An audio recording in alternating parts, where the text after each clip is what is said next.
जय जिनेन्द्र। शीलवती सीता के भाग 10 में हमने जाना था कि हनुमान जी लंका पहुंचकर विभीषण से मिलते हैं और परमद उद्यान में माता सीता के दर्शन करते हैं। वे राम की अंगूठी देकर उनका संदेश सुनाते हैं, जिससे सीता को धैर्य मिलता है। सीता चूड़ामणि देकर राम के लिए संदेश भेजती है। रावण के सैनिक हनुमान को पकड़ लेते हैं, लेकिन हनुमान निर्भय होकर रावण को धर्म का उपदेश देते हैं और अंत में बंधन तोड़कर आकाश मार्ग से निकल जाते हैं। अब आगे की कथा सुनते हैं। हनुमान किष्किंधा नगरी के महल में पहुंच गए। सबसे पहले नमस्कार आदि विनय के साथ श्री राम को सीता की कुशलता के समाचार सुनाते हुए माता सीता का चूड़ामणि दिया और कहा, माँ जानकी उसी प्रकार सिर्फ आपका चिंतन मनन और ध्यान करती रहती हैं, जिस प्रकार मोक्षार्थी जीव अनेक विचित्र प्रसंगों एवं अनेक विचित्र परिणामों के बीच उन सब से लक्ष्य हटाकर अपनापन तोड़कर एकमात्र अपने ज्ञाता स्वभाव में ही मैं पने से चिंतन मनन और ध्यान करते हैं। रावण को बारंबार समझाया, परंतु सब व्यर्थ गया। जिस प्रकार बाह्य वैभव से अधिकता दिखाने वाले अपने निज वैभव से अपने को अधिक देखने के लिए अपात्र हो जाते हैं, उसी प्रकार रावण बल वैभव से अधिकता दिखाने में लगे हैं, इसीलिए स्वयं की अधिकता देखने के लिए अपात्र हो चुके हैं। सीता के समाचार सुनते सुनते राम की आंखों में आंसू झलक आए। वे बहुत दुखी हुए, पर मन के किसी कोने में उनको सीता के जीवित होने के समाचार से प्रसन्नता भी मिल रही थी। राम ने कहा, हम कल सुबह ही लंका की ओर प्रस्थान कर जाएंगे। हनुमान ने कहा, हे महात्मा राम, अवश्य हम कल सुबह ही युद्ध के लिए प्रस्थान पर जाएंगे। आपके तीव्र पुण्य एवं आपकी पवित्रता के बल के कारण आपको शोक करना उचित नहीं है। हमें माँ सीता जी का बस कुछ ही समय में मिलन अवश्य ही हो जाएगा।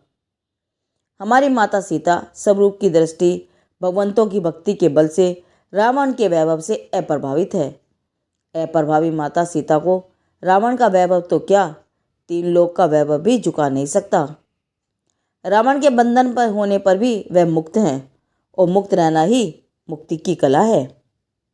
इसके बाद राम लक्ष्मण समस्त विद्याधर राजाओं के साथ आकाश मार्ग से लंका की ओर चल पड़े। लंका के निकट हंसपुर नामक नगर में डेरा डालकर भामंडल के आने का इंतजार करने लगे। एवं अवगुण भी समस्त गुणों का नाश कर देता है। रावण के गुणों में अनुरक्त विभीषण अब अपने भाई के अन्याय, अनीति, अधर्म के परिणामों का साथ देने को तैयार नहीं थे।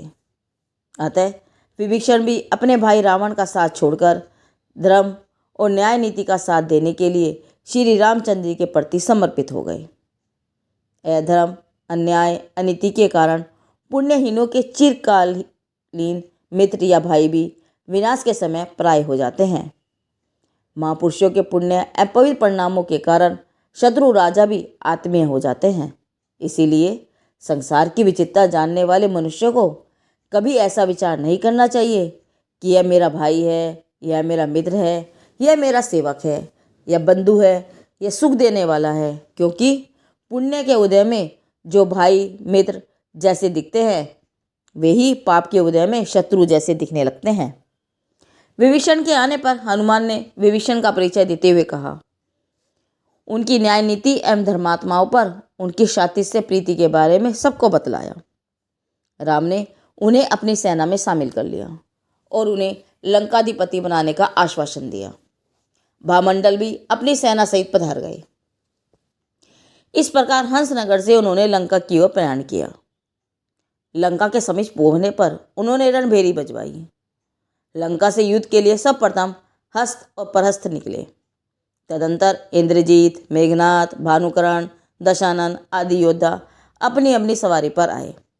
दोनों सेनाओं में भयंकर युद्ध हुआ, जिसमें अनेक योद्धाओं के साथ साथ नल व नील द्वारा हस्त और परहस्त वीरगति को प्राप्त हुए। नल व नील विचार करते हैं, वास्तव में कोई अपना भला बुरा नहीं करता है, अपने द्वारा अर्जित कर्म ही कारण है। ऐसा जानकर जिन्होंने सुख दुख के बाह्य निमित्तों को गौण कर खोटी चेष्टाओं का त्याग कर दिया है, ऐसे श्रेष्ठ विद्वानों को निमित्त कारणों में तीव्र राग द्वेष नहीं होता, शत्रुओं पर क्षमा ही होती है। फिर भी कमजोरी से जो राग द्वेष हो जाते हैं उनके नाश के लिए निस्वरूप का आश्रय लेते हैं। हस्तप्रयस के दिव्यंगत होने पर दूसरे दिन रावण की सेना ने क्रोधित होकर द्विगुणित उत्साह से युद्ध किया। फलस्वरूप इंद्रजीत ने सुग्रीव को और मेघनाथ ने भामंडल को नागपाश में बांध लिया। सुग्रीव व भामंडल को बचाने के लिए विभीषण आगे बढ़े। विभीषण को देखकर इंद्रजीत और मेघनाथ मन में सोचते हैं कि ये हमारे पिता के समान हैं। भामंडल और सुग्रीव तो मर ही जाएंगे, इसीलिए काका का सामना नहीं करना चाहिए। और वे दोनों लौट गए और आज का युद्ध यहीं पर बंद हो गया। लक्ष्मण ने राम से कहा, भैया, भामंडल और सुग्रीव सहित समस्त सेना नागपाश में बंधी पड़ी है, अब क्या होगा। उस समय राम ने गरुड़ेंद्र महालोचन को याद किया। अवधि ज्ञान से राम लक्ष्मण की परेशानी जानकर गरुड़ेंद्र ने चिंतावेग नामक देव को 2 विद्याएं एवं दिव्य अस्त्र देकर भेजा। उसने राम के लिए सिंहवाहिनी, लक्ष्मण के लिए गरुड़ वाहिनी 2 विद्याएं तथा लक्ष्मण के लिए विद्युत वक्र नामक गदा और राम के लिए हल, मूसल, शस्त्र भेजे। उत्तम शोभा को धारण करने वाले राम लक्ष्मण को उसी समय वर्णास्त्र, आग्नेयास्त्र आदि हजारों देवों पुनीत देव्यमान शस्त्र भी प्रदान किए। योग्य समय में दिया गया अल्पदान भी पृथ्वी पर बोए गए वट के बीज की तरह दातार को वैभव एवं ऐश्वर्य की प्राप्ति कराता है। ऐसे धीर वीर मनुष्यों को जानना चाहिए। लक्ष्मण ने गरुड़वाहिनी विद्या से भामंडल व सुग्रीव को नागपाश से मुक्त कराया और फिर सबने मिलकर जिनेन्द्र भगवान की भक्ति की। अगले दिन जब राक्षस वंशियों की सेना ने वानरों की सेना को भयभीत कर दिया, तब विभीषण वानर वंशियों को धैर्य बंधाते हुए युद्ध को तैयार हुए। रावण ने जब अपने सामने विभीषण को देखा तो बोले कि तुम मेरे छोटे भाई हो, तुम मारने के योग्य नहीं हो, इसीलिए मेरे सामने से दूर हो जाओ। विभीषण बोले, भैया, जब हमारा जगत में एक परमाणु भी अपना नहीं है, हमें एक अणु की भी कमी नहीं है, तो फिर अपने से अपने में अपने लिए प्रसन्न रहो। अतः अपने को परिपूर्ण देखो, पर द्रव्य से पूर्ण करने की कोशिश मत करो। पूर्णता की अनुभूति से ही तृप्ति होगी, अतः इच्छाएं भी उत्पन्न नहीं होगी। हम अपने दुराग्रह को छोड़ें। सुखी रहने के लिए जो अपना नहीं है उससे भेद ज्ञान करके निरपेक्ष हो जाएं, यही उपाय है। जगत का परिणाम स्वतंत्र है, अपना विकल्प वहाँ नहीं चलेगा। रावण क्रोध से भड़क उठे, इस पृथ्वी की वस्तु मेरी है। गृह निष्कासित वनवासी भूमि गोचरी मेरा क्या कर लेंगे। इन दोनों को मैं वैसे ही मसल के रख दूंगा।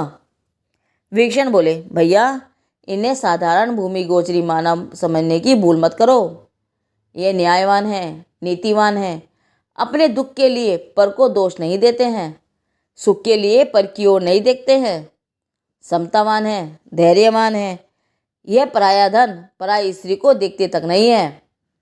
इनको सीता के अलावा किसी से कोई प्रयोजन नहीं है। परोपकारी राम महात्मा पुरुष हैं।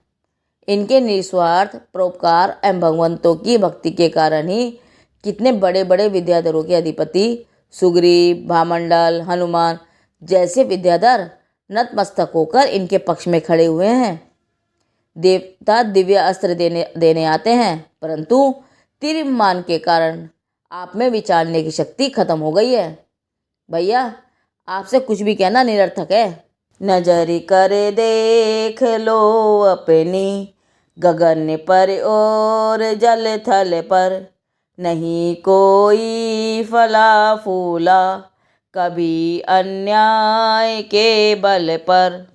रावण तीव्र क्रोध से भड़क उठे और विभीषण पर वार कर दिया। दोनों में घमासान युद्ध होने लगा। दोनों ने एक दूसरे के रथ, ध्वज आदि तोड़ डाले। इसी प्रकार राम भानुकर्ण से, लक्ष्मण इंद्रजीत से परस्पर युद्ध करने लगे। इंद्रजीत ने लक्ष्मण पर तमास बाण चलाया। लक्ष्मण ने सूर्य बाण से उसको निराकरण कर दिया। फिर इंद्रजीत ने आशीविश नामक नागबाण चलाया, जिसका निराकरण लक्ष्मण ने गरुड़ बाण से किया। लक्ष्मण ने इंद्रजीत पर नागबाण चलाया, जिससे वह बेहोश हो गया। राम ने भी भानुकर्ण को बेहोश कर दिया। दोनों को बांधकर रथ में डालकर उन्हें विरादित व भामंडल को सौंप दिया।